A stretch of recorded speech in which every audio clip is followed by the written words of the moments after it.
En el nombre del Padre, y del Hijo, y del Espíritu Santo. Amén. Dios te salve María, llena eres de gracia, el Señor es contigo. Bendita tú eres entre todas las mujeres, bendito es el fruto de tu vientre, Jesús. Santa María, Madre de Dios, ruega por nosotros pecadores, ahora y en la hora de nuestra muerte. Amén. En el nombre del Padre, y del Hijo, y del Espíritu Santo. Amén. Amigos queridos, cuando pensamos en el final de la vida humana, forzosamente llegamos al concepto y a toda la problemática propia del cuerpo. Pero precisamente porque estamos hablando del final, también necesitamos hablar del tiempo. Nos damos cuenta que la escatología individual necesariamente debe tener estos dos puntos de referencia, lo corporal y lo temporal. Pero hay una realidad psicológica que enlaza el cuerpo y el tiempo y que es inseparable de ellas.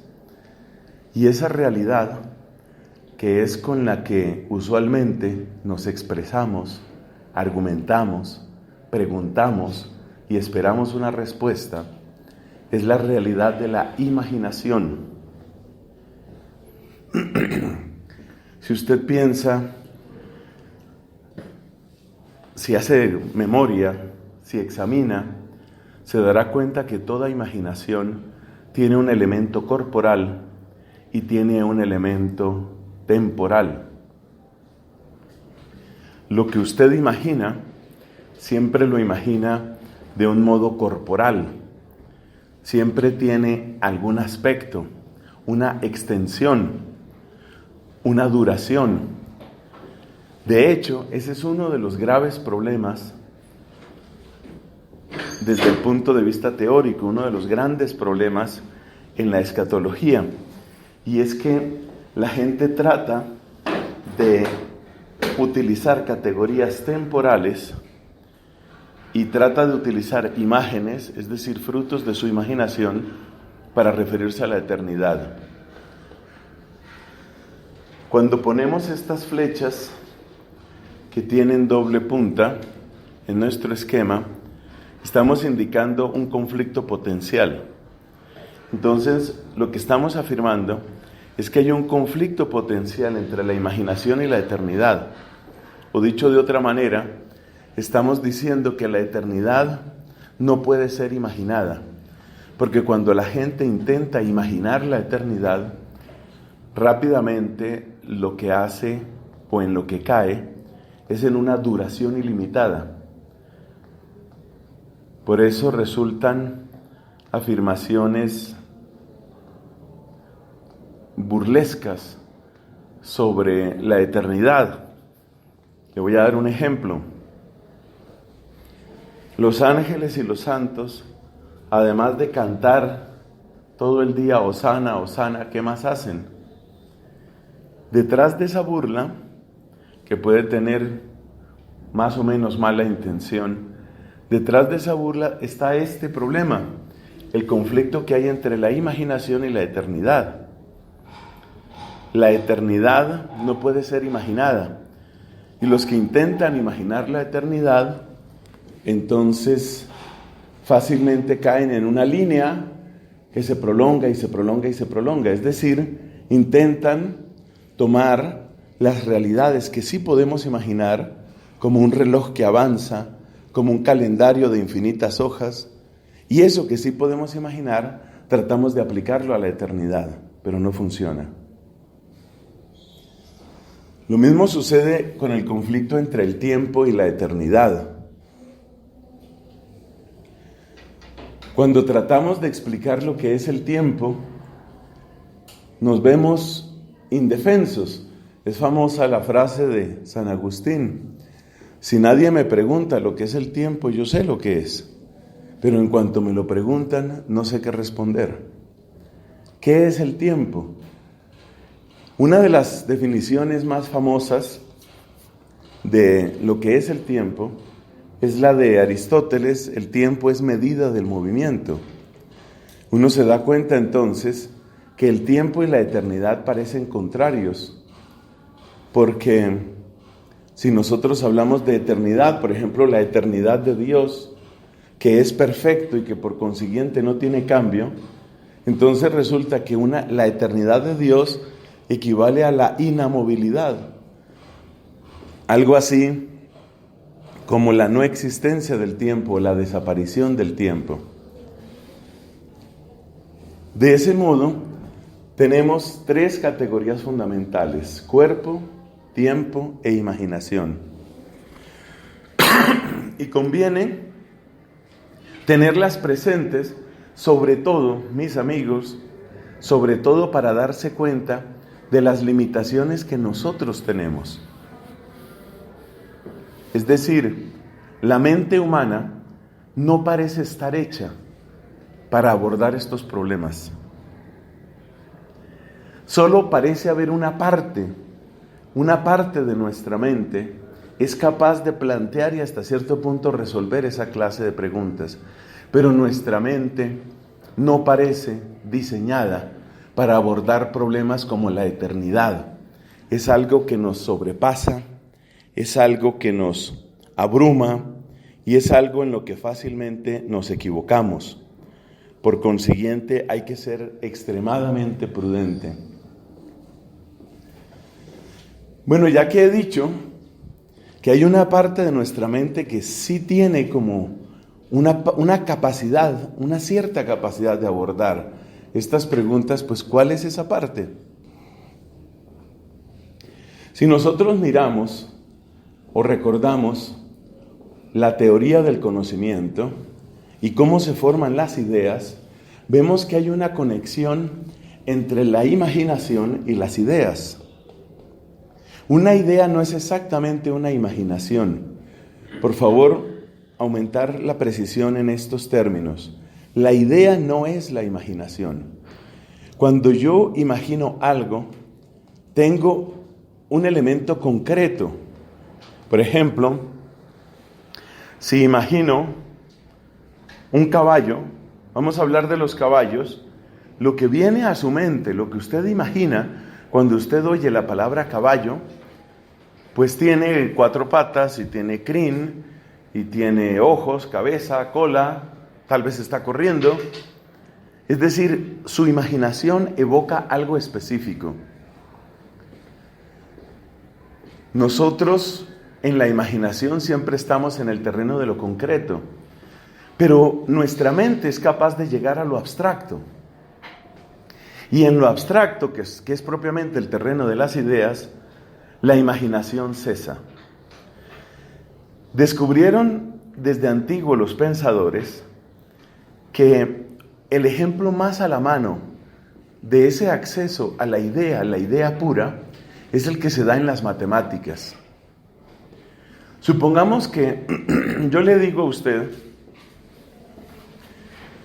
la suma de 2 números impares es un número par. La suma de 2 números impares es un número par. Probablemente lo primero que usted hace es pensar en 2 números impares, por decir algo, 3 y 5. Usted se da cuenta que 3 es impar, que 5 es impar, pero que la suma es un número par. Entonces usted ve que se cumple. Entonces luego toma otros 2 números, quizá los piensa más grandes, 7 y 11. Y entonces suma 7 y 11, pues me da 18, que también es un número par. Eso le inclina a usted a pensar que puede ser cierto lo que yo he dicho, pero usted no tiene una demostración. Cuando usted pensó en 3 y 5, estaba pensando en algo concreto, en la medida en que los números pueden ser concretos, porque ese es otro problema. Pero vamos a decir que usted pensaba en números específicos. Cuando usted pensaba en 7 y 11, pensaba en números específicos. Pero yo no le estoy pidiendo que piense todas las posibilidades, porque entonces también tendría que pensar en el número 1.115.707 y el número 805.322.901, Usted no puede considerar todos los números impares. Usted necesita una manera de demostrar que la suma de dos números impares siempre va a ser un número par. Necesita demostrarlo. Y cuando usted ya se enfrenta con el problema de demostrar, entonces ya la imaginación, aunque le haya servido de soporte, ya no va a ser todo en su pensamiento. Usted necesita algo más. Y eso más a lo que usted llega es un tipo de razonamiento abstracto. Por ejemplo, usted se da cuenta que todo número impar es en realidad un número par al que se le suma el número 1. De hecho, esa es una definición de número impar. Entonces, usted se da cuenta que todo número impar tiene esa estructura, el doble de un par, el doble de un número natural más 1. O dicho de otra manera, un número par más 1. Entonces, usted se da cuenta que cuando estoy sumando dos números impares, lo que estoy sumando es esto: un cierto número par más 1 con otro número par más 1. Y lo que sucede es que finalmente estoy sumando dos números pares y dos unos. La suma de los dos unos, pues me va a dar 2, que es un número par. Ahora supongamos que yo tuviera ya demostrado que la suma de dos números pares siempre es un número par. Si yo tuviera ya eso demostrado, entonces me daría cuenta que cuando sumo dos números impares, lo que estoy sumando es un número par más 1, más otro número par más 1. La suma de dos pares va a ser un par. La suma de dos unos va a ser 2. Entonces de nuevo tengo la suma de un número par más 2. Ambos son pares, luego la suma debe ser par. Cuando ya yo hago esta demostración, aunque la haya hecho en palabras, es mucho más cómodo si se utilizan signos algebraicos. La forma de un número impar es 2n más 1. El otro será 2m más 1. Cuando sumo me queda 2 por n más m más 2. Y así sucesivamente. Pero cuando yo hago ese razonamiento, yo ya no estoy utilizando números específicos. Ya dije un número par. Entonces en ese momento he accedido a lo que se llama la idea. He llegado a la idea. Y la característica de la idea es que aunque se apoye en la imaginación, no depende de la imaginación. Esa es la característica de la idea. Podemos decir que en ese sentido, la idea tiene una relación dialéctica con la imaginación, porque yo no puedo llegar a la idea sin la imaginación. ¿Cómo llamaba Santo Tomás la imaginación? Lo que él llamaba fantasmata. Los fantasmata son eso, son las imaginaciones, es decir, aquellos recuerdos específicos y concretos que nos permiten a nosotros llegar a algo general. ¿Y cómo se llama ese salto? Ese salto de lo concreto y particular a lo abstracto y general. Pues el nombre apropiado es precisamente abstracción. ¿Quién es el que hace o qué dentro de nosotros logra esa operación maravillosa? Eso se llama el entendimiento agente. El entendimiento agente, intellectus agens en latín, es el que toma lo particular y saca una idea. O sea, ya me doy cuenta esto en qué consiste. Es lo mismo que sucede con el caso de un cuadrado. Supongamos que yo quiero explicar, o tú quieres explicar la diferencia entre un cuadrado y un cuadrilátero. Cuadrado o cuadrilátero. Entonces, un cuadrilátero consiste en 4 segmentos de recta que están unidos por sus vértices sucesivos. Puedo partir de ahí y luego empiezo a ver qué debe tener en particular una figura para que sea un cuadrado. Quizás lo primero que se me ocurre es que los 4 segmentos deben ser de igual longitud. Pero ¿es eso suficiente? Si yo tengo 4 segmentos de igual longitud, ¿ya tengo un cuadrado? A ver, los matemáticos aquí presentes, por favor. No, señor. No, ¿por qué? Porque el cuadrado tiene que tener los mismos ángulos y una longitud de los... Exacto, no basta la longitud porque se necesita que tengan los mismos ángulos. Entonces, cuando este joven dice, no basta que sea igual la longitud, hay un elemento que falta. Cuando usted dice eso, usted ya no está pensando en un cuadrado específico, ni en un rombo específico. Fíjate que si tengo 4 segmentos de igual longitud, pero que están unos obtusos y otros agudos, entonces tengo un rombo. Entonces, usted no está pensando en ningún rombo específico. Usted ha llegado a una idea. Y el tema está en que cuando usted llega a la idea, cuando usted abstrae, más allá de todos los cuadrados que usted pueda pensar, cuando usted llega a la idea, usted tiene una victoria ¿sobre qué? Una victoria sobre la imaginación y una victoria sobre lo corporal. Entonces, la primera victoria, por esto apreciaba tanto la matemática el filósofo Platón y por eso puso aquel letrero conocido a la entrada de la academia. Llamábase academia el lugar, los jardines de Academo, donde se reunía la escuela filosófica de Platón. Y él puso a la entrada aquel letrero, no entre aquí el que no sepa geometría. Se refería en general a la matemática. ¿A qué se refería? A que si una persona no ha descubierto este salto de la imaginación a la idea, es una persona que no va a poder hacer filosofía. Porque la filosofía de hecho requiere de ideas, solo que no son ideas matemáticas. Son ideas que provienen de otras realidades, que son abstraídas a partir de otras realidades. Pero requiere de ideas. Y solamente cuando se llega al terreno de las ideas puede hacerse verdadera filosofía. ¿Cómo qué ideas utiliza la filosofía? Pues muchas, por ejemplo, la idea de bondad, la idea de justicia, la idea de sinceridad. Y es muy importante para la filosofía que uno pueda manejarse, que uno pueda conducirse sin perderse en el mundo de las ideas.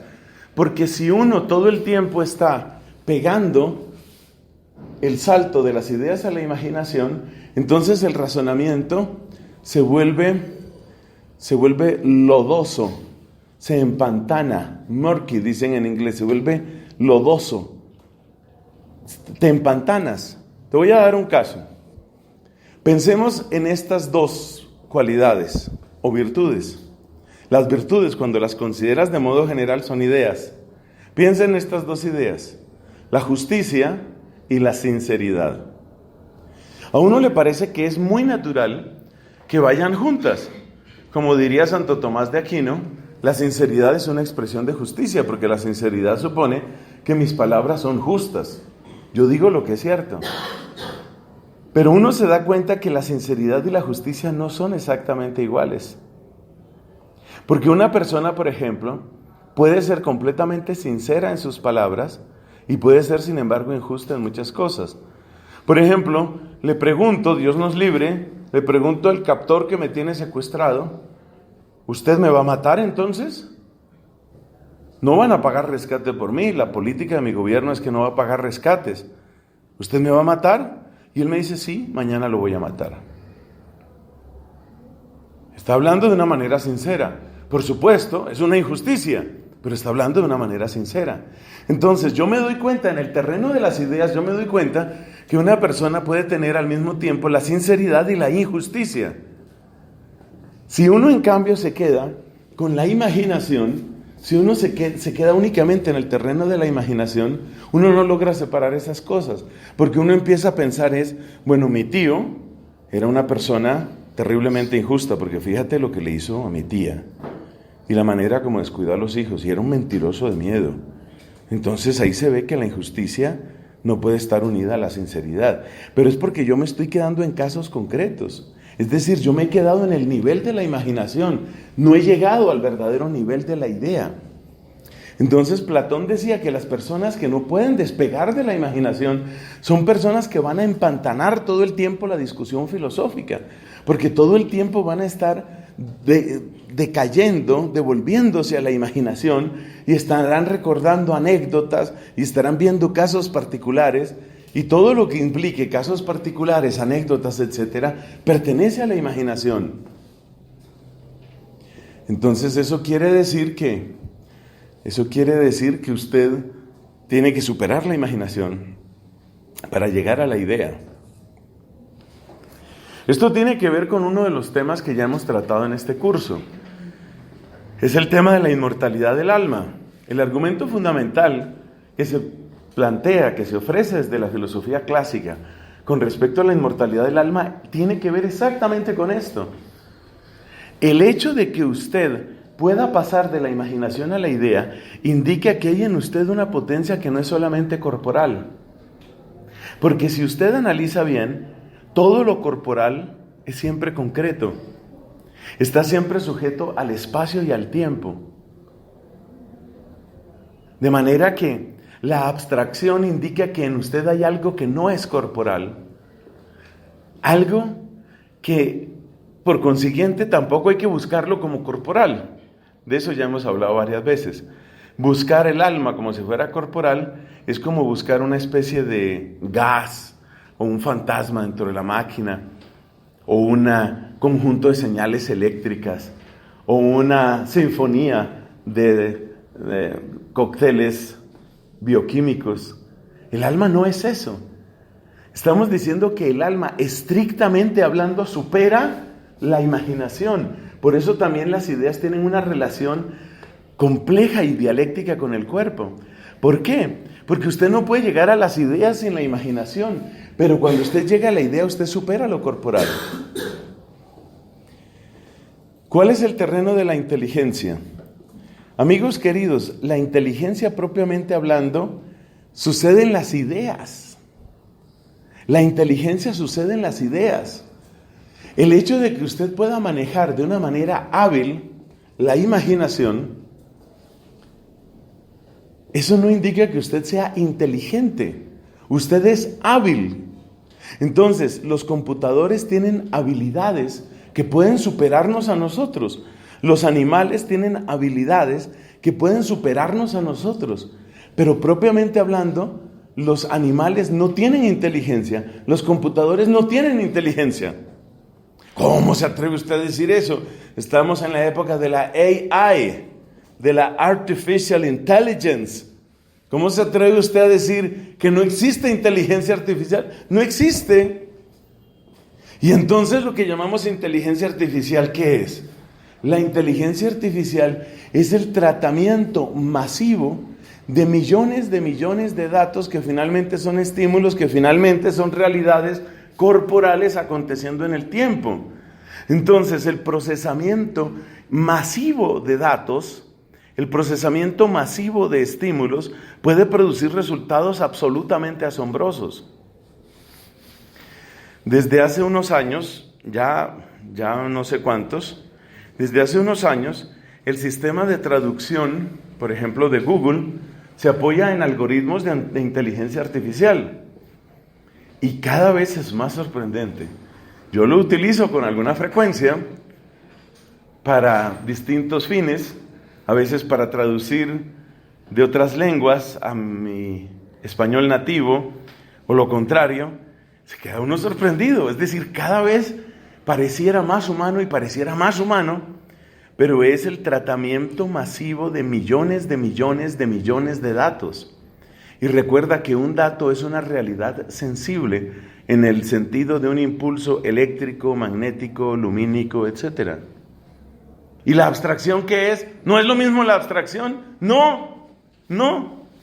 La diferencia que hay, por favor, para sus apuntes, pero sobre todo para su vida, la diferencia que hay entre la inteligencia artificial y la abstracción es la misma diferencia que hay entre una calculadora que pudiera trabajar con millones de números y el infinito.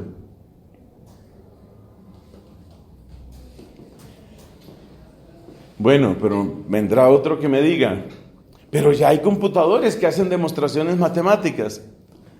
Las demostraciones matemáticas, las así llamadas demostraciones matemáticas, consisten en la sistematización de axiomas y reglas de deducción que se entran en un computador. Entonces, claro, ese tipo de demostración se puede, pero el darse cuenta, el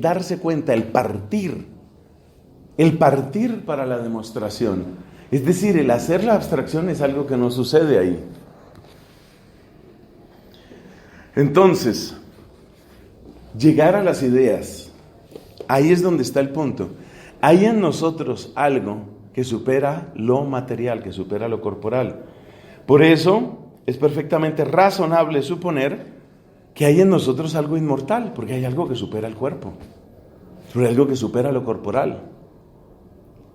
La demostración de la inmortalidad del alma sigue esa línea, exactamente esa línea, la línea del paso de la imaginación a la idea.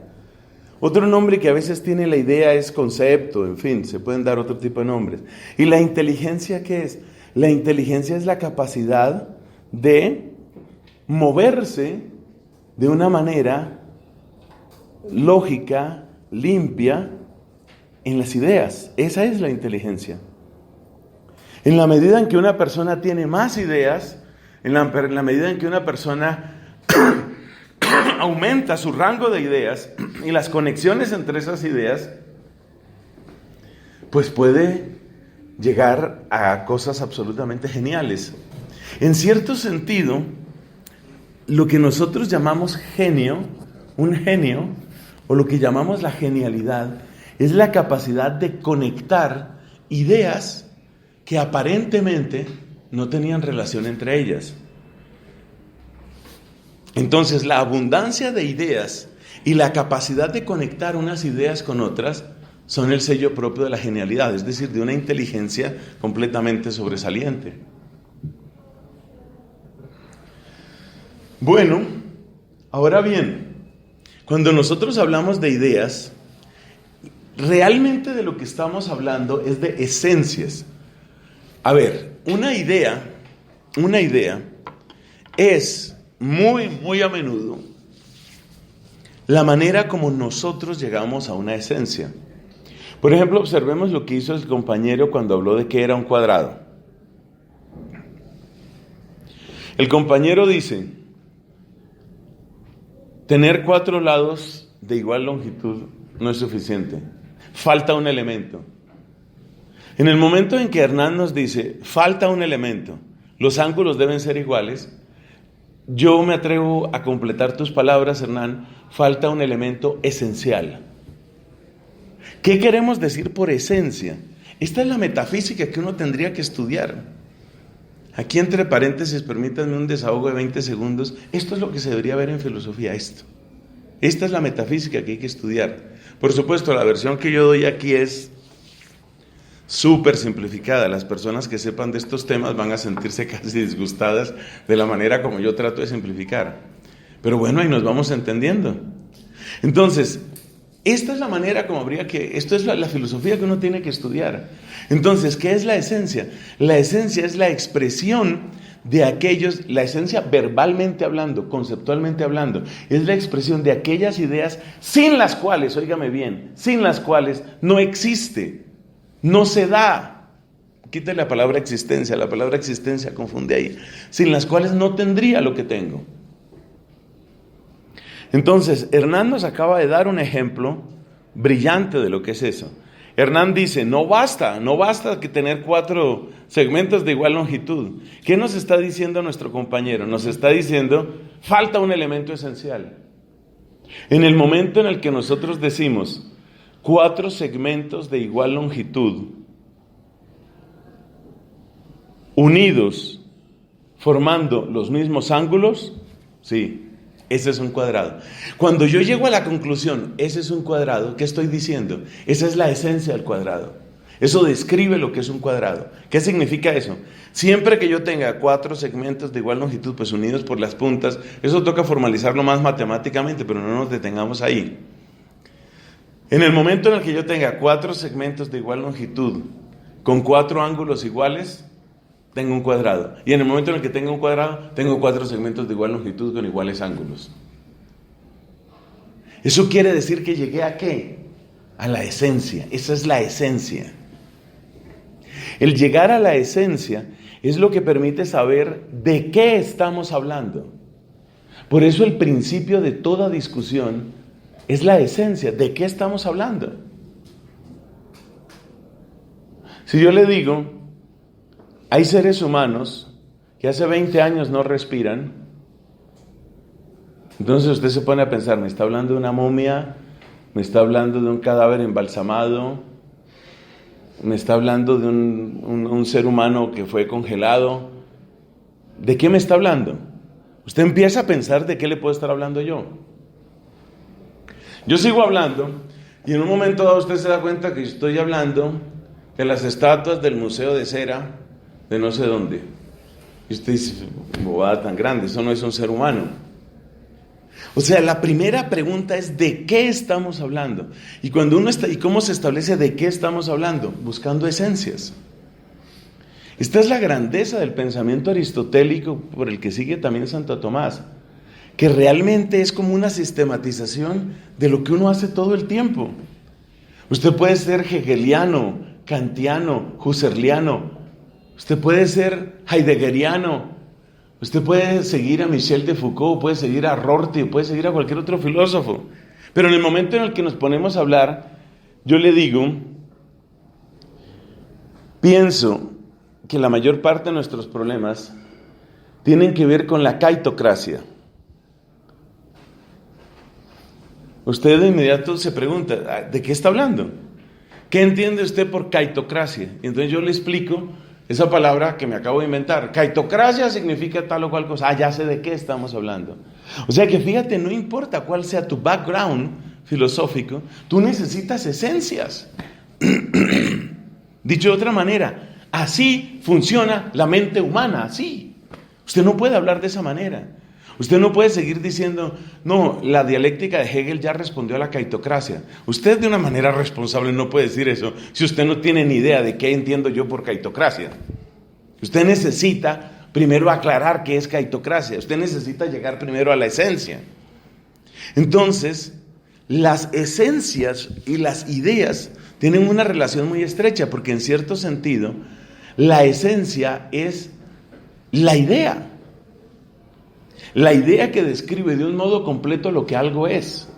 De tal modo que si yo le quito un elemento, ya no estamos hablando de lo mismo. Entonces nos ponemos a conversar con Hernán y de repente yo digo, mira, supongamos que tenemos un cuadrado y dos lados están a 120 grados, los otros dos a 120, los otros dos están a 60. De inmediato Hernán me para y me dice, un momento, eso ya no es un cuadrado. O sea, ya estamos hablando de otra cosa. Eso es lo propio de las esencias. Eso es lo que queremos decir con llegar a las ideas.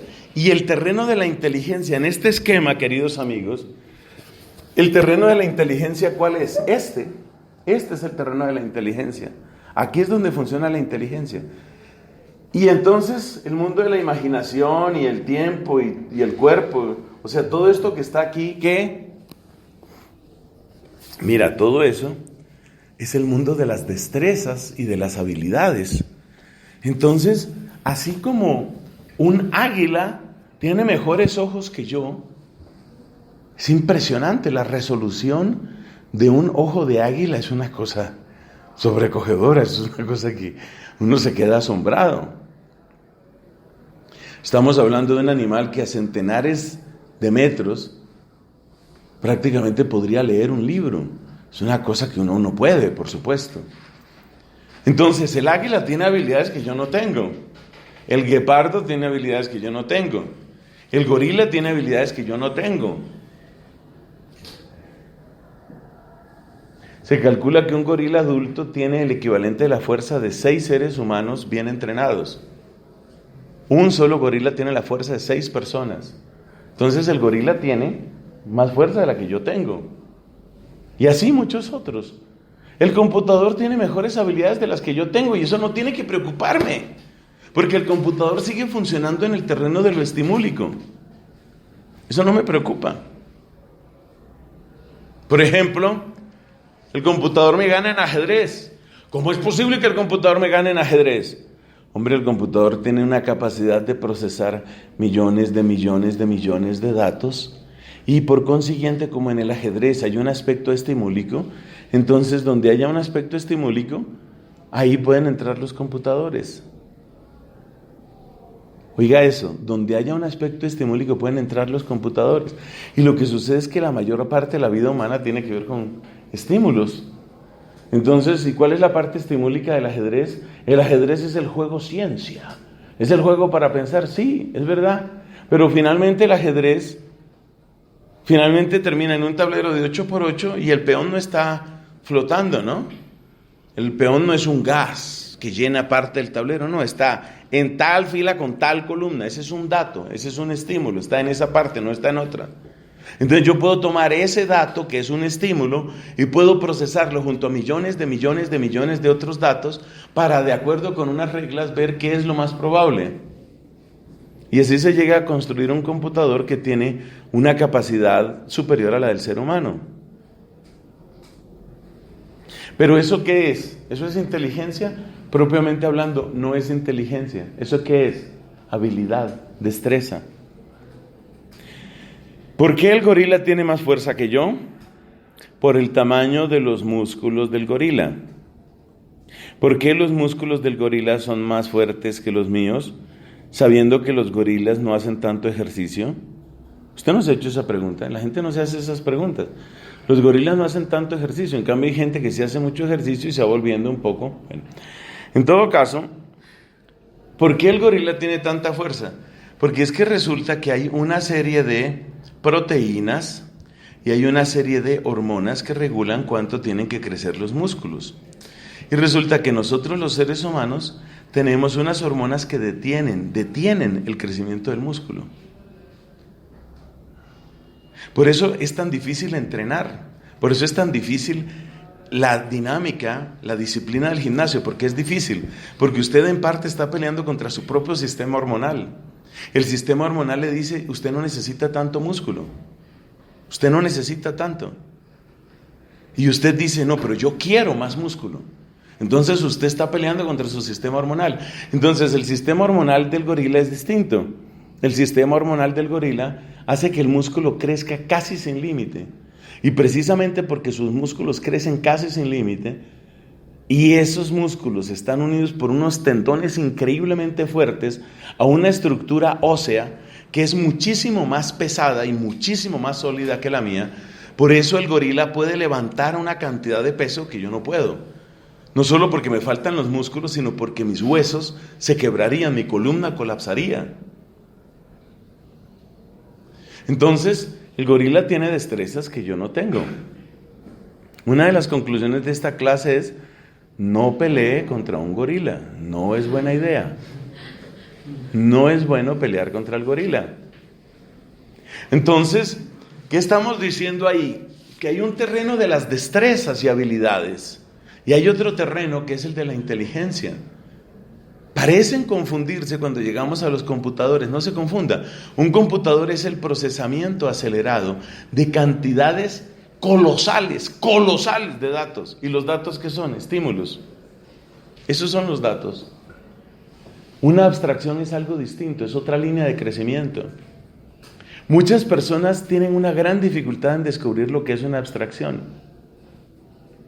Pero tal vez te resulta más fácil descubrir lo que es una abstracción si te pones en la tarea de enseñarle a un computador lo que es un cuadrado. Tú te das cuenta que tienes que darle una definición que se traduce en estímulos. A ver, le voy a enseñar a este computador qué es un cuadrado. Este computador tiene una cámara, entonces yo le voy a decir: tome este ángulo, haga la corrección propia de la perspectiva, examine las longitudes, examine los ángulos y sabrá si es un cuadrado. ¿Quién le dio la definición? Se la di yo. Entonces, ustedes pueden seguir analizando el tema. De mi parte, lo que quiero subrayar es: hay un ámbito que es el de la imaginación, que es el del cuerpo, que es el de la materia y que es el propio de las habilidades y destrezas. Y ese ámbito es el que compartimos con los animales, quizás con las plantas también. Parece que las plantas tienen un grado de inteligencia. Es lo que compartimos con las plantas. Y con los animales. Y con los pulpos. Hay gente que le da mucha importancia al pulpo, la inteligencia del pulpo, las redes neuronales del pulpo. No tanto, no tan rápido. Entonces, ¿Cómo se caracteriza la idea? Para cerrar un poquito este tema y avanzar hacia el problema del cuerpo, que es el problema escatológico complejo. ¿Cómo se caracteriza la idea? La idea se caracteriza por la pregunta y la habilidad se caracteriza por el problema. Una habilidad es la capacidad de resolver un problema. Inteligencia es la capacidad de formular una pregunta, buscar una respuesta, ver el límite de la respuesta y formular una nueva pregunta. Por eso, lo han dicho varios filósofos, la mente humana tiene un carácter intencional. ¿Va detrás de qué? ¿De qué? ¿Qué es lo que persiguen mis preguntas? Porque yo me hago preguntas que no resuelven problemas. Ya ustedes me han oído el ejemplo que casi siempre doy, que es el de la Vía Láctea. Si desaparece la Vía Láctea, eso no es un problema para las hormigas, no es un problema para los gorilas, no es un problema para las vacas. Para nosotros sería una gran pregunta. ¿Qué pasó con esto? ¿Por qué esto? ¿Por qué sucede esto? Entonces, la capacidad de preguntar es la propia de la inteligencia. Y cuando yo hago una pregunta, yo no estoy esperando una anécdota, un recuerdo, una fantasía, una ilusión, una remembranza. Todas esas palabras que acabo de decir son propias de la imaginación. Cuando yo pregunto ¿por qué? Cuando yo pregunto ¿esto qué es? Cuando yo pregunto ¿esto cómo funciona? Cuando yo pregunto ¿esto hasta dónde llega? Cuando yo pregunto ¿esto es siempre real? Para Bernardo Lonergan las dos preguntas son ¿qué es esto? ¿Y en verdad es así? Lonergan distingue entre inteligencia y razón, varios lo hacen. Entonces, para Lonergan la pregunta propia de la inteligencia es ¿qué es esto? What is it? ¿Qué es esto? Y luego la pregunta crítica, ¿de verdad es así? ¿Is it so? ¿Is it so? Imaginémonos que yo estoy en una granja y en esa granja yo pongo una estatua de cera absolutamente perfecta que representa a una abuelita con el codo recostado en la ventana, mirando hacia el horizonte, y así está la abuelita. Y la abuelita permanece así, obviamente todos los días y todas las noches, es una estatua de cera. Si yo soy un ser humano y yo veo esa abuelita todos los días exactamente en la misma posición por horas y horas, yo digo, la primera vez que la vi me pregunto, ¿qué es? Y digo, bueno, una abuelita, una persona humana, una señora. Pero cuando vuelvo a las 2 horas y está exactamente en la misma posición, y me quedo mirando y me doy cuenta que no se mueve absolutamente nada, entonces me pregunto, en el inglés de Lonergan, ¿is it so? ¿De verdad es? Si es así, ahí entra el razonamiento. Si es así, comparemos ese comportamiento con las palomas que rondan esa casa. Como la abuelita aparece detrás de la ventana y no es una amenaza para las palomas, ni tampoco les da alimento a las palomas saben que ahí hay algo que parece lo que ellos en su mente llamarán un ser humano. Pero el hecho de que no se mueva la abuelita no es un problema para la paloma. Mientras la paloma tenga su agua, su luz del sol, su temperatura, su alimento, con eso tiene. Esto es lo que el filósofo Javier Zubiri llamaba el enclaustramiento en la formalidad estimúlica. El animal está metido en la formalidad estimúlica. Mientras eso no sea un problema para mí o una oportunidad para resolver un problema mío, no me interesa. No me interesa. Otro ejemplo, resulta que en esa misma hacienda, Ringo, el perro de la hacienda, se pone a excavar para meter un hueso y cuando excava se encuentra con un antiquísimo diamante que habían dejado los piratas siglos atrás. Ese diamante tiene una longitud de 2.5 centímetros. Ese diamante estaría evaluado en cientos de millones de dólares. ¿Qué hace el perro con ese diamante? Con la pureza del brillo de ese diamante. ¿Qué hace el perro con esos cientos de millones de dólares? Nada. Porque para él ninguno de esos estímulos le significa nada. Esto no significa ni voy a alimentarme, ni voy a descansar, ni voy a beber, ni voy a copular, ni voy a nada. Como no me resuelve nada, entonces de una patada sale ese pedazo de brillo que a él no le interesa. Entonces, lo propio de las habilidades y destrezas, y ahí entra cuerpo, imaginación, materia, tiempo, lo propio de eso son los problemas. Y las cosas interesan en la medida en que son problemas y resuelven problemas. Pero lo propio de la inteligencia es las preguntas. Y las preguntas son de dos clases, según Lonergan, a quien creo que cabe citar muy bien aquí. Es lo que Zubiri llamaba la formalidad de realidad. A mí me interesa la realidad. ¿Por qué este pedazo de cosa transparente brilla muchísimo más que este pedazo de cosa transparente? Lo que tengo en mi mano derecha es un diamante evaluado en $850 millones, y lo que tengo en mi mano izquierda es un pedazo de vidrio de una ventana que se rompió. ¿Por qué esto brilla tantísimo más que esto? Esa pregunta no le interesa al perro. El perro no se mete con eso porque esos estímulos distintos no le dicen nada que signifique un problema o una solución. No es un problema para él. Como no es un problema, entonces no se mete con eso. Como no es una solución, no se mete con eso. Si ese diamante empieza a producir una luz deslumbrante que enceguece al perro, entonces ya el perro se quita. Pero es porque hubo un estímulo. Entonces Zubiri nos explica, eso se llama formalidad estimúlica. La formalidad estimúlica es la propia del animal. El animal está enclaustrado en la formalidad estimúlica. Y el computador también. Lo que pasa es que el computador está enclaustrado en una formalidad estimúlica que puede crecer según el diseño nuestro. Entonces, si yo le aumento más y más y más cámaras, y le aumento resolución a esas cámaras y mejoro los procesadores, tengo un carro automático. Automático no es la expresión, sino un carro que se maneja a sí mismo. Un self-driving car. Tengo un carro que se maneja a sí mismo. O sea, yo le puedo aumentar el volumen de datos, el volumen de estímulos, se lo puedo aumentar a ese carro. Pero finalmente son estímulos. Y esos estímulos se traducen en impulsos electromagnéticos que por millones y millones y millones luego son interpretados a través de algoritmos, y esos algoritmos producen un carro que maneja. Y quizás puede manejar mejor que yo. Pero no aparece la pregunta. En cambio, yo miro esos dos elementos que brillan y digo, ¿por qué brilla más? ¿Por qué? ¿Yo qué estoy resolviendo con eso?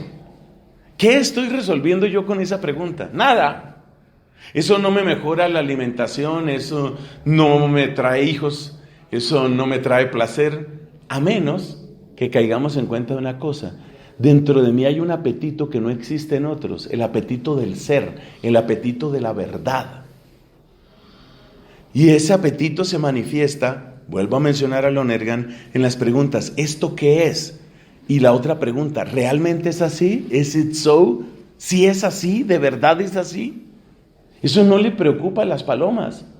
La paloma que vuela, y ahí está la estatua de la abuelita en la ventana, la paloma que vuela no se preocupa, ¿de verdad es una persona? ¿Pero en serio es una persona? Eso no le preocupa. ¿Por qué? Porque no tiene que ver con lo que la paloma necesita, desea y apetece. A nosotros sí. A nosotros sí nos preocupa eso. ¿Por qué esto? ¿Por qué? Entonces es el ámbito de la pregunta. Y la pregunta me lleva a la esencia. La pregunta me lleva a la esencia. Bueno, entonces ahí aprendemos yo creo que bastantes cosas. Yo creo que hay bastantes elementos que hemos podido aprender. Yo creo que ahí hemos descubierto cosas. Hemos descubierto que está el mundo de las ideas, que este es el mundo de la inteligencia. Y nos damos cuenta que el mundo de las ideas supera el mundo propiamente de lo corporal. Pero por otro lado, yo no puedo llegar al mundo de lo corporal sino a través de los sentidos y por consiguiente a través de la imaginación. Esa es la estructura del ser humano, esa es la complejidad y esa es la belleza del ser humano. Que yo tengo algo que supera la materia. ¿Dónde está la materia? Yo tengo algo que supera la materia, pero solo puedo llegar a eso que supera la materia a través de la materia. Incluso para descubrir mi propio ser, incluso para descubrir quién soy yo, incluso para eso necesito de la materia, necesito de lo corporal. Bueno, entonces creo que hemos ido aclarando cosas sobre qué significa imaginación, qué significa cuerpo. Es el momento de concentrarnos en los problemas propios del cuerpo y del tiempo, porque hemos hablado mucho de la imaginación, las ideas, las esencias. Luego tendremos que volver, si el tiempo nos permite, sobre el tema de la existencia, que es un tema distinto. Entonces, tenemos un cuerpo. Por nuestra realidad corporal, por nuestra condición temporal, estamos abocados al mundo de la materia. Estamos abocados a lo material. Yo quiero subrayar en este momento, vamos a decir unas 2 o 3 cosas sobre el cuerpo humano, sobre la complejidad filosófica y teológica del cuerpo humano. Primer elemento que nos llama la atención. El cuerpo ha sido muy poco estudiado en filosofía. Muy poco estudiado. Realmente, el cuerpo, lo corporal, hasta incluso hace poco, era visto simplemente como aquello que hace viable el mundo de la inteligencia, aquello que hace posible que accedamos al mundo de la inteligencia. Eso era lo único que había que decir con respecto al cuerpo.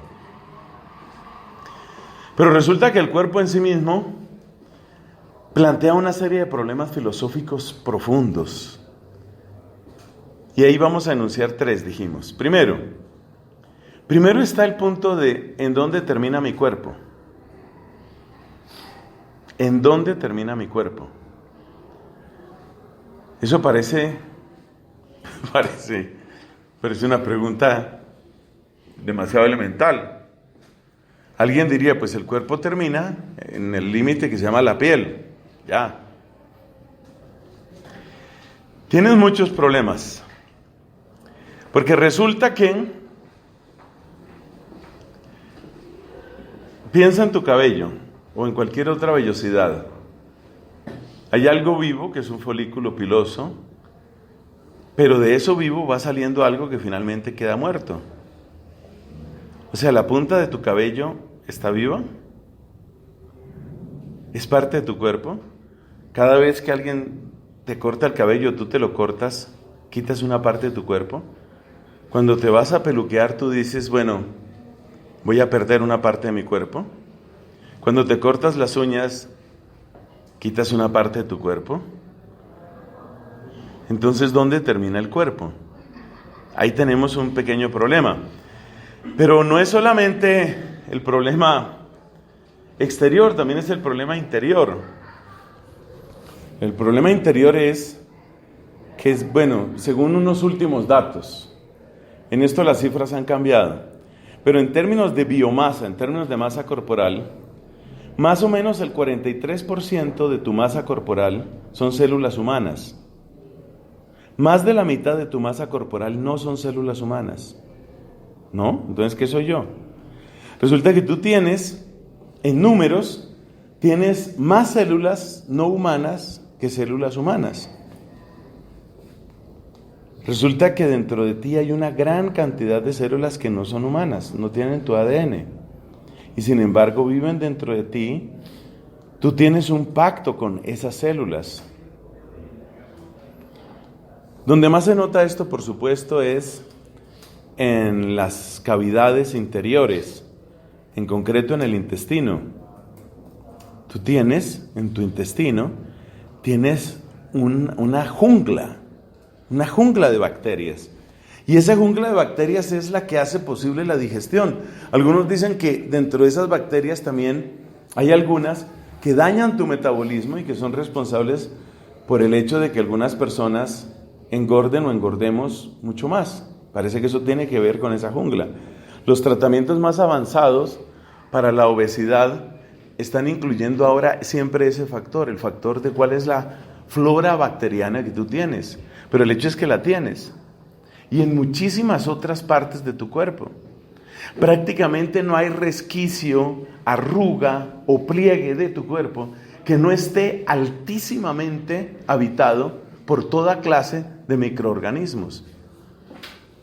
Entonces, ¿qué es tu cuerpo exactamente?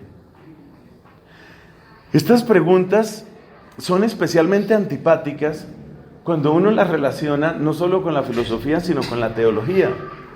Voy a plantearlo de esta manera irreverente. Cuando yo resucite, ¿resucitaré con todas mis bacterias? ¿Mis bacterias van a ser también inmortales?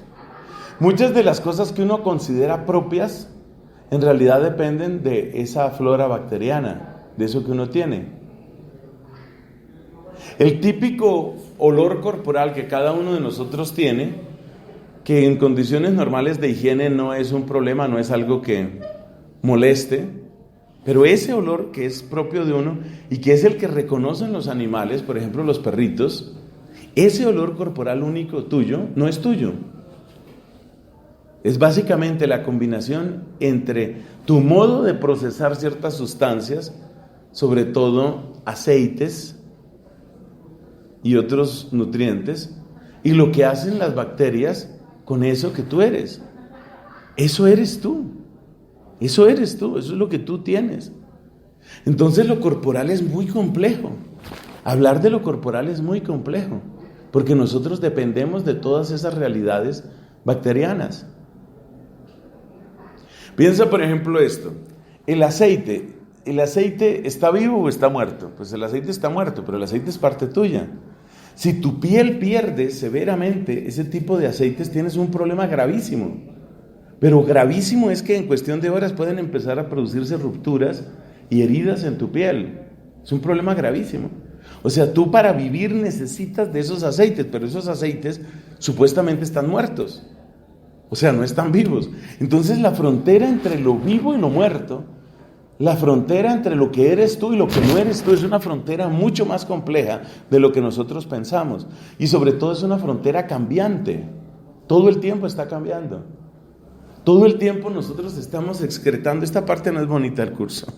Todo el tiempo nosotros estamos excretando cosas por todas partes. Sudores y sustancias sebáceas y cerumen y mucosidad y de todo eso. Todo el tiempo estamos excretando eso. Y la mayor parte de todo eso que nosotros excretamos, esto todavía es menos bonito de oír, nosotros mismos lo consumimos, de manera que la mayor parte de las mucosidades pues se van al aparato digestivo y uno vive tragándose eso. Esa es la realidad. Y luego sigue ahí, y eso es usted, y eso es parte de su realidad corporal. Esto no es solamente un producto inevitable, es también algo que gusta. Muchas veces las personas que se aman, cuando tienen una relación cercana, gustan mucho de estar cerca de la otra persona y del aroma de esa otra persona. Entonces tendrían que decir, amo tus bacterias. Me gusta lo que hacen tus bacterias con tu metabolismo. Esas tendrían que ser las frases románticas. Es fascinante lo que logran tus bacterias con tu metabolismo. O cosas así parecidas. Lo cual también explica por qué hay perfumes que parece que le caen muy bien a unas personas y son agradables en ciertos cuerpos y son menos agradables en otros cuerpos. Entonces, ¿qué es el cuerpo? ¿Dónde termina el cuerpo? Para completar más las cosas, dentro de cada uno de nosotros, siempre, además de todas esas bacterias y líquidos, pues hay gases, lo cual se nota de una manera demasiado desagradable algunas veces, pero eso también es parte nuestra. Entonces, ¿qué es el cuerpo exactamente? ¿Dónde termina el cuerpo? Ahí está un primer problema para su reflexión. Segundo problema, el cuerpo mismo se va renovando. Es decir, las células que yo tengo ahora no son las células que yo tenía hace un tiempo. La cifra típica que uno oye es 7 años. Más o menos cada 7 años, el conjunto de células que uno tiene se renuevan y han cambiado. Parece que la cuestión con las neuronas es completamente diferente. Y hay neuronas que duran años y años y años y años en nosotros. No sé si todas, porque también la población neuronal disminuye. Entonces eso significa que cuando nosotros hablamos de el cuerpo, estamos hablando de una realidad dinámica donde está entrando materia y donde está saliendo materia. No solamente las excreciones o secreciones, sino también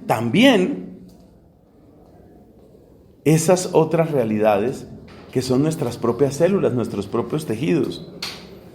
Es impresionante pensar que nuestros músculos, los músculos que uno siente suyos, pensemos en un gran deportista, un deportista de altísimo desempeño.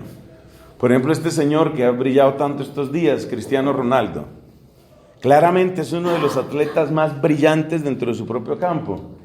La fortaleza, la velocidad, la habilidad que tiene son impresionantes. Pero resulta que las células de sus músculos, por ejemplo, de sus piernas, no son las mismas que tenía hace 5 años o 6 años. Y sin embargo, sus habilidades siguen. O sea, ¿cómo puede el cuerpo seguir siendo el mismo mientras se va reemplazando? Escriba esa pregunta, porque esas son las preguntas que hacen que esta materia no sea simplemente aceptar un credo. Estamos aquí para estudiar, estamos aquí para preguntarnos, estamos aquí para buscar respuestas. Eso es lo propio de nosotros los seres humanos, y eso es lo que estamos intentando hacer. Entonces, la realidad corporal también tiene ese problema. Tiene el problema de que tus células se van renovando. Algunas veces hay cambios tan drásticos en las personas que traen cambios incluso en su manera de ser. Hablando de problemas de sobrepeso, un amigo de una amiga mía se hizo una de esas operaciones que llaman cirugía bariátrica, donde le quitan a la persona una gran cantidad de peso y le operan el estómago y no sé cuántas cosas más. El hecho es que, por decir algo, esa persona perdió el 40% de su peso corporal. Fue tanta la pérdida de peso que le cambió el tono de la voz. Porque tu voz resuena no solamente en tu laringe, tu voz resuena en una gran parte de tu cuerpo. Entonces resulta que si tu cuerpo cambia de una manera tan drástica, hasta el tono de tu voz puede cambiar, y eso le pasó a este señor. Y otros elementos de su personalidad también cambiaron. Entonces, la primera pregunta es ¿dónde acaba el cuerpo? La segunda pregunta es ¿cómo puede el cuerpo ser el mismo mientras se está continuamente renovando? La tercera pregunta tiene que ver con un órgano de nuestro cuerpo, con el cerebro. Resulta que el cerebro se está rediseñando continuamente. La manera como el cerebro se rediseña es a través de sinapsis. ¿Qué es una sinapsis? Es la unión de comunicación estable entre 2 o más neuronas.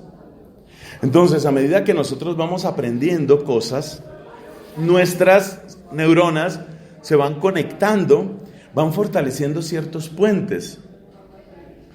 Piensa, por ejemplo, en algo tan sencillo, bueno, comparativamente sencillo con otras cosas.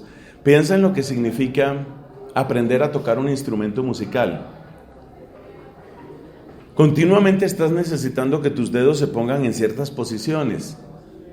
Entonces hay ciertos canales neuronales que se van fortaleciendo y tu cerebro se vuelve distinto. O sea que hasta cierto punto tu cerebro es el mapa de lo que tú has hecho en tu vida. El cerebro es el mapa de lo que tú has hecho en tu vida.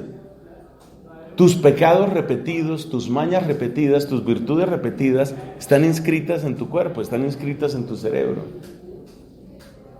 Eso significa muchas cosas. Eso significa que nosotros somos literalmente escultores de nuestro cuerpo.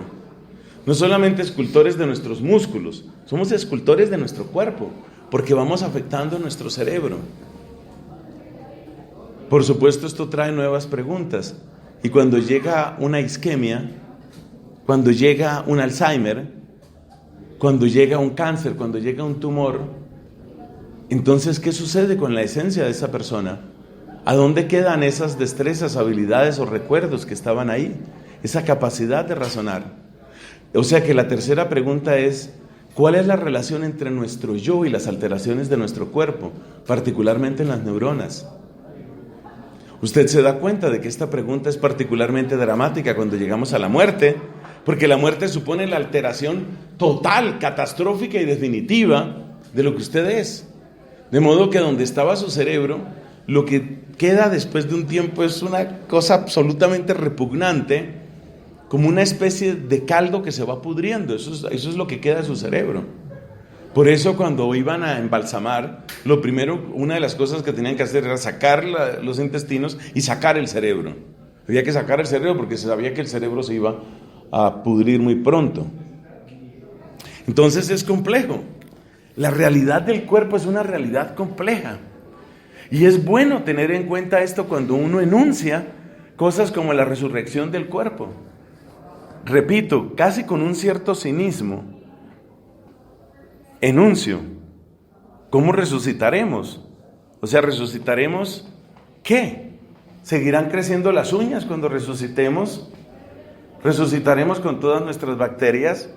¿Haremos nuevas sinapsis cuando nosotros estemos resucitados? ¿Qué va a suceder ahí?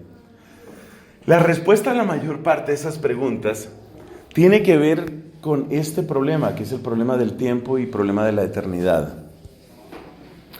Digamos algunos elementos sobre el tiempo. Algunos elementos sobre el tiempo.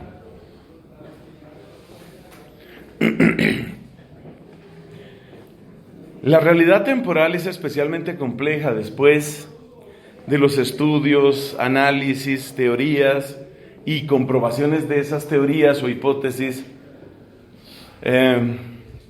Todo aquello que tiene su origen en Albert Einstein. Básicamente el descubrimiento de Einstein es: no hay ningún marco de referencia temporal universal. Por favor, cuando ustedes vayan a hacer teología, ya no pueden prescindir de Einstein. No hay ningún marco universal de referencia para el tiempo. No hay ningún marco universal. Pero,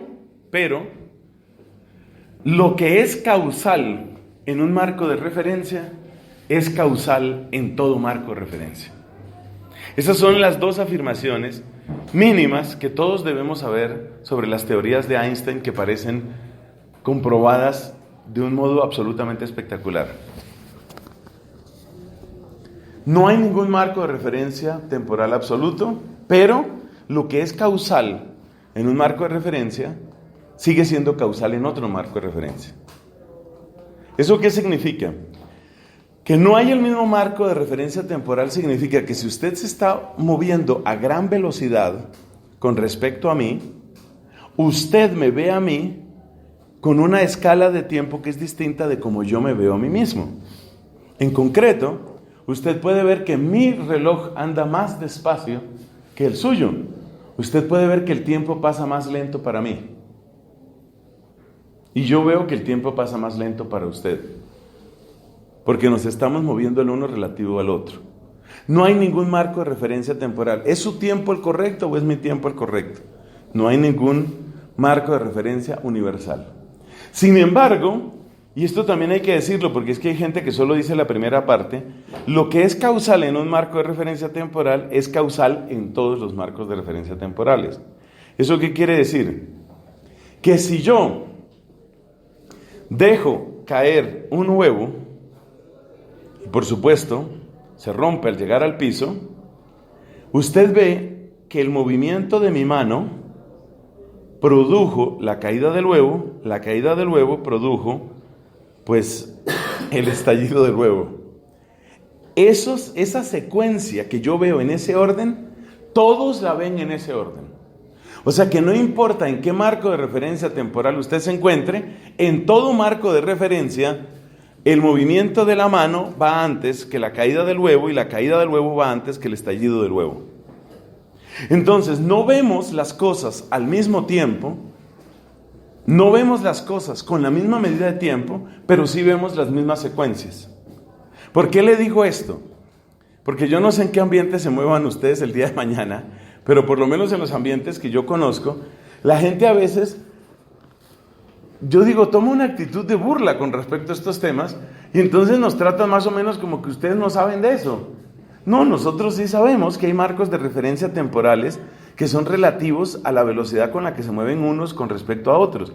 Pero también sabemos, y esto es muy importante, también sabemos que hay las mismas secuencias causales en todos los marcos de referencia. Es decir, dicho de un modo así muy breve, las leyes de causalidad no han quedado rebatidas por la teoría de la relatividad de Einstein. La causalidad no ha quedado rebatida. Esto es importante, muy importante. ¿Por qué? Porque las secuencias no han cambiado. Sin embargo, es posible que yo vea algo que usted todavía no ve, o es posible que usted vea lo que yo veo a una velocidad distinta de como yo lo veo.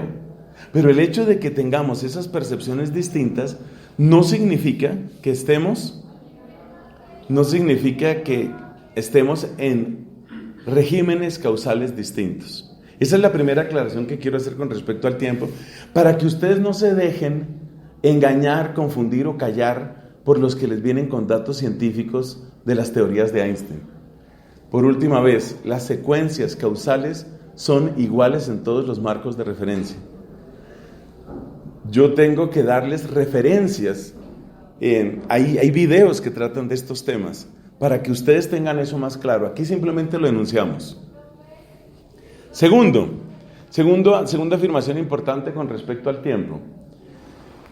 Hay que distinguir entre tiempo objetivo y tiempo subjetivo.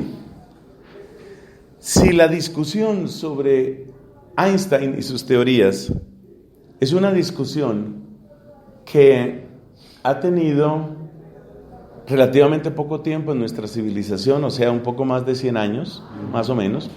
La teoría especial de la relatividad, que ya enuncia cosas de estas, es de 1905, o sea que tiene un poquito más de 100 años. Si bien es cierto que la teoría de la relatividad es relativamente reciente, valga la redundancia, la otra distinción entre tiempo subjetivo y tiempo objetivo es mucho más antigua. Tiempo subjetivo es la manera como usted percibe el paso del tiempo, no como usted lo mide, sino como usted lo percibe. Y esto tiene muchísima importancia, sobre todo cuando examinamos el paso del tiempo a la eternidad. Porque entonces viene esta pregunta: ¿cómo percibe usted el paso del tiempo a la eternidad?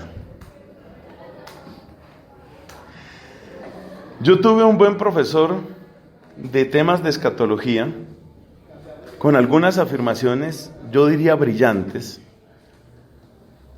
Un padre Mario Gutiérrez se llamaba él, profesor durante mucho tiempo en la Facultad de Teología de la Javeriana. Y él fue el que nos hizo ver la importancia del tiempo subjetivo en el paso por la muerte. Porque la pregunta es no cómo se ven las cosas desde fuera. Casi siempre cuando examinamos el tema de la muerte, lo miramos desde fuera. Y desde fuera nosotros podemos decir lo que está sucediendo. La persona presenta este pulso, presenta esta tensión arterial, la tensión arterial ha decaído, el pulso se ha hecho débil, la tensión arterial se fue a cero, el pulso desapareció, actividad cerebral ha terminado, la persona ha muerto. Más o menos esa secuencia es típica en la descripción exterior. Pero entonces nos decía este profesor, y yo estoy de acuerdo con eso, lo realmente importante es cómo se vive por dentro. ¿Qué sucede por dentro? Porque lo que sucede por dentro, es decir, la experiencia del tiempo subjetivo, es la que tiene que ver con muchos de los datos teológicos. Así que por favor escriba esto.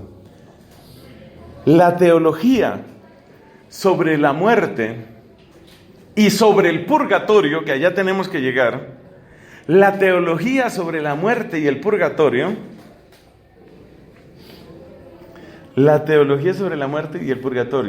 está directamente conectada con el tiempo subjetivo y solo indirectamente con el tiempo objetivo. Porque es que además, si lo miras bien, la muerte supone la desaparición del tiempo subjetivo, no del tiempo objetivo. Queda el cadáver y el cadáver queda sujeto a las leyes propias de la materia.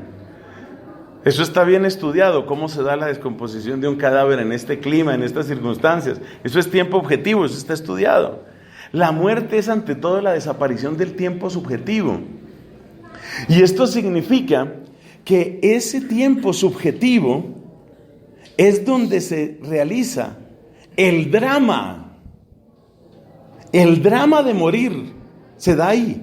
Y dentro del drama de morir, seguramente, el tema del purgatorio, seguramente.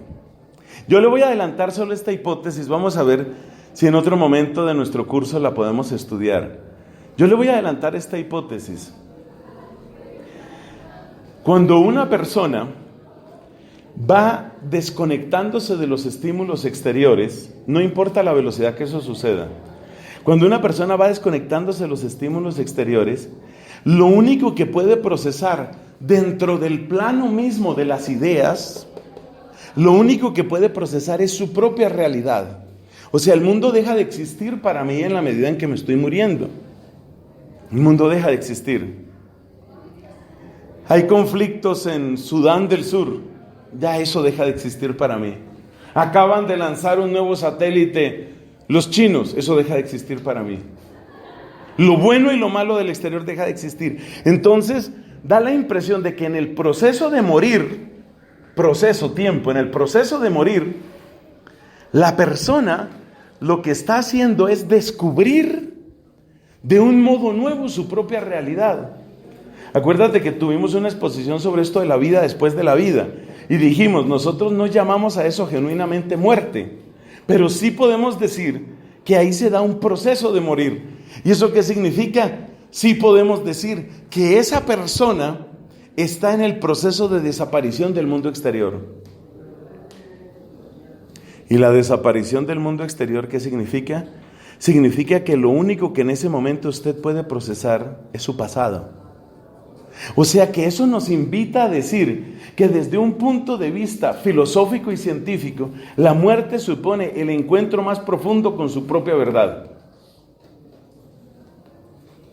Eso coincide bastante bien con lo que nosotros en teología hemos llamado el juicio personal. En la medida en que el tiempo subjetivo se va alargando, y en la medida en que ese tiempo subjetivo se va elongando, pero al mismo tiempo va desapareciendo la percepción exterior, el único objeto de conocimiento que usted tiene es su propia realidad. Ese es el encuentro definitivo con su verdad. El encuentro definitivo con su verdad es el encuentro definitivo con aquello que le hizo posible la existencia, porque esa es la primera verdad suya, que usted existe. Por eso tiene muchísimo sentido afirmar que la muerte supone el encuentro definitivo con mi verdad a la luz del que me dio la existencia. Ese es Dios.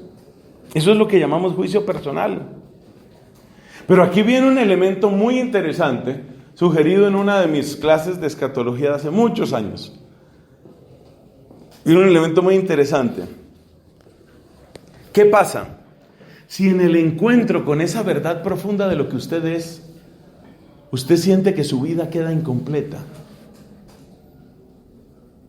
¿Qué pasa con el tiempo subjetivo? No el tiempo objetivo. ¿Qué pasa con el tiempo subjetivo en el momento en el que usted descubre que su vida está severamente incompleta? Severamente incompleta desde la realidad de la verdad de lo que usted es, no desde la realidad de lo que se hubiera podido hacer. Por ejemplo, yo hubiera podido estudiar ruso. Siempre me llamó la atención la lengua rusa, pero me estoy muriendo, no pude estudiar el ruso. A ver, objetivamente se hubiera podido estudiar ruso, se hubiera podido estudiar sánscrito y muchas otras cosas, pero lo que se hubiera podido hacer es infinito. Es la pregunta de lo que se hubiera debido hacer. Ese es el encuentro definitivo al salir del tiempo. Y el encuentro definitivo al salir del tiempo supone el encuentro con lo que yo he debido. Y lo que yo he debido y no he hecho, ¿qué pasa con eso? ¿Qué pasa cuando me siento severamente incompleto con lo que yo he debido y no he hecho? Ahí es donde viene el punto. Entonces ahí se produce un sufrimiento. Ese sufrimiento tiene que ver necesariamente con el cuerpo y tiene que ver con las ideas. Tiene que ver con el cuerpo porque yo estoy en el proceso de morir. No he pasado todavía la eternidad, pero tiene que ver con las ideas porque me estoy enfrentando con mi verdad. Parece que ahí es donde se sitúa el purgatorio. Es decir, parece que el purgatorio es algo así, como una dificultad de pasar a la eternidad por la percepción clarísima de lo incompleto que estoy ante lo que yo he debido ser. Uy, esa frase ya no me va a volver a salir igual. Pero esa es la frase. Parece que el purgatorio es la percepción dolorosa de lo severamente incompleto que estoy frente a lo que yo he debido y podido ser. Y por consiguiente es una experiencia de dolor que sucede subjetivamente. O sea, en ese marco de referencia, en esa salida hacia la eternidad. Por supuesto, esto solo es posible si la persona ya está en un proceso irreversible, que es el momento en el que puede ver completamente su realidad. Como es un proceso irreversible, nosotros decimos que sucede después de la muerte y después del juicio, después de enfrentar su realidad. Entonces la persona se da cuenta de eso. No es lo que yo he podido hacer simplemente, es lo que yo he podido y debido hacer. Entonces, frente a la percepción de lo que yo he podido y debido hacer, es decir, frente a esa idea esclarecida por el que es la fuente de mi existencia, frente a esa idea clara, me doy cuenta que me quedo tan corto, pero tan corto, y ahí viene un sufrimiento. Ese sufrimiento significa algo así como un quedarse atrapado en el tiempo. Lo cual explicaría dos cosas.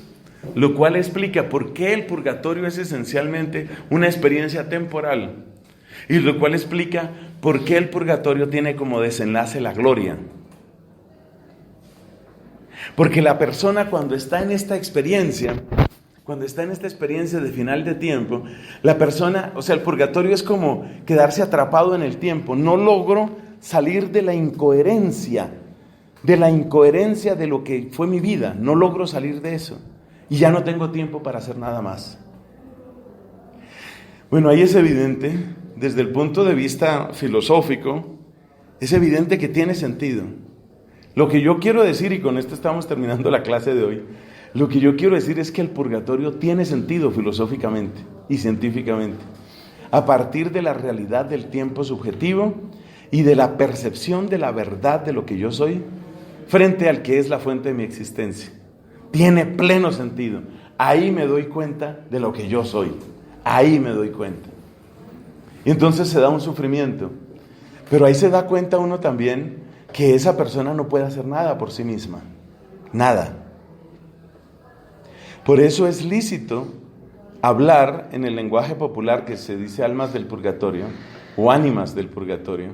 Por eso es lícito decir que no hay seres humanos más necesitados que las almas del purgatorio. Porque esas personas tienen un sufrimiento que no pueden evitar y tienen una imposibilidad de hacer algo por sí mismas. Eso es lo que nosotros queremos decir con el purgatorio. ¿Y por qué el purgatorio dura? Pues porque es una experiencia que supone ese tiempo. Bueno, pero eso significa que mi abuelita, que murió hace 2 años, ¿está o no está en el purgatorio ahora? Momentico. No puedes aplicar una medida de tiempo objetivo universal. Einstein viene a nuestro favor. No puedes utilizar una medida de tiempo universal. Y además, recuerda que la dimensión de tiempo en la que se inscriben estas realidades son las dimensiones de tiempo subjetivo. Pero viene otra pregunta. Bueno, pero y entonces cuando nosotros hacemos oración por esas personas, el tiempo subjetivo de esa persona ya se acabó. No. Resulta que el tiempo subjetivo de cada persona, o sea, ¿yo cómo puedo acceder a tu tiempo subjetivo? ¿Yo cómo puedo llegar a tu tiempo subjetivo? ¿Cómo me hago presente en tu tiempo subjetivo? Y si lo analizas te das cuenta que la única manera de acceder al tiempo subjetivo de otra persona es a través de la bondad. Es la bondad la que me permite acceder a tu tiempo subjetivo. ¿Qué es lo que hace que tu tiempo subjetivo cambie? Solo la bondad, el amor, finalmente. Por eso, las personas que se aman sienten que el tiempo desaparece. Porque el amor es el único que impacta el tiempo subjetivo. Efectivamente, el tiempo subjetivo tiene que ver con el tiempo que se construye a partir de uno mismo. Y la única puerta que uno tiene es la puerta del amor. Es la que entra profundamente en la subjetividad. La persona que no me ama, la persona que me amenaza, la persona que me intimida, la persona que me ataca, esa persona que viene desde fuera, es una persona frente a la cual yo me defiendo. Y yo me defiendo precisamente tratando de crear un tiempo diferente. Por eso algunas personas que han estado aprisionadas o que han sido torturadas intentan desesperadamente con su mente salir de la condición temporal a la que se les somete. El único que realmente impacta el tiempo subjetivo es el amor. Entonces uno se da cuenta que las personas que están en esta realidad de muerte, las personas que están muriendo, lo único que pueden recibir es amor. Y eso es exactamente lo que enseña nuestra fe. Entonces, ¿qué es lo que nosotros hacemos cuando oramos por las almas del purgatorio? Lo que nosotros hacemos es ofrecer amor. Desde Cristo, en Cristo y por Cristo, ofrecer amor para esas personas. Y como el amor es el único que entra dentro del tiempo subjetivo de las personas, quiere decir que yo no puedo situar los tiempos subjetivos dentro de un único tiempo o varios tiempos objetivos. Yo no puedo situarlo así. Eso no importa, mejor dicho. El tiempo objetivo no es el que importa para llegar al tiempo subjetivo de las personas. Bueno, estas elaboraciones son bastante densas. Yo les invito a que después vuelvan a escuchar estas palabras. Esto hay que volverlo a oír. Vuelvan a escuchar lo que es tiempo objetivo, tiempo subjetivo. Vuelvan a escuchar por qué la persona que muere se enfrenta con su propia verdad y se encuentra con Dios. Vuelvan a escuchar cómo es eso de que el tiempo subjetivo solo tiene una puerta, que es la puerta del amor, el amor que llega o el amor que se va. Y por lo tanto vuelvan a escuchar por qué es posible cambiar la condición temporal de las personas que nosotros amamos. Es posible cambiar esa condición temporal. Y eso es lo que hace la iglesia cuando ora por los difuntos. Lo que nosotros hacemos, lo que nosotros queremos hacer es enviar una sobredosis de amor a estas personas, de modo tal que su tiempo subjetivo termine y estas personas puedan abrirse a la eternidad. Porque el purgatorio no es eterno. El purgatorio no es eterno. El purgatorio es como quedarse atrapado en la maraña del tiempo. El purgatorio es no poder salir del tiempo. No poder salir porque siento que no fui lo que tenía que haber sido, pero ya no puedo hacer nada. Entonces quedo atrapado en la maraña del tiempo. La única respuesta para estas personas está en el amor. Bueno, en nuestros siguientes estudios vamos a analizar un poco qué puede significar, porque esta es la única palabra que no hemos tocado, la palabra eternidad. Tenemos que llegar aquí a hablar de eternidad y tenemos que pensar entonces qué puede significar eso de una bienaventuranza eterna o qué puede significar una condena eterna. Gloria al Padre, al Hijo y al Espíritu Santo.